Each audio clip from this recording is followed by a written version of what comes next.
Programang ito ay rated SPG, striktong patnubay at gabay ng magulang ang kailangan. Kahit magkakilala na si Tanggol at Ramon ay hindi pa rin magiging maayos ang kanilang relasyon bilang mag-ama. Hindi kasi mapapatawad ni Tanggol si Ramon. Marami kasi itong atraso sa kanya. Isa na dito ay ang pananamantala ni Ramon kay Marites noon.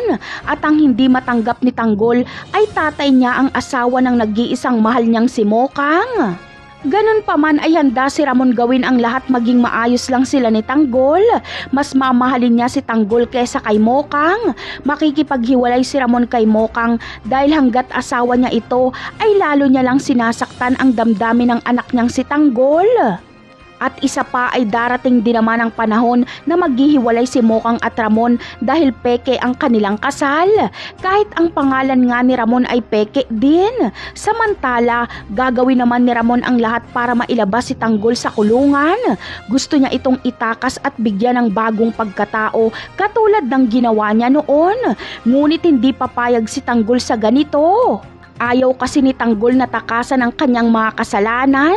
Gusto niyang pagbayaran ito. Kaya makikipagnegosasyon na lang si Ramon kay Espinas. Handa siyang magbayad dito kahit isang eroplano at limpak-limpak na salapi. Mabigyan lang ng parol si Tanggol. At nang sa ganon ay makalabas si Tanggol ng legal. Ngunit papayag naman kaya si Espinas na makipagnegosasyon kay Ramon? Yan ang aabangan natin sa mga susunod na episode ng Batang Quiapo. Paalam!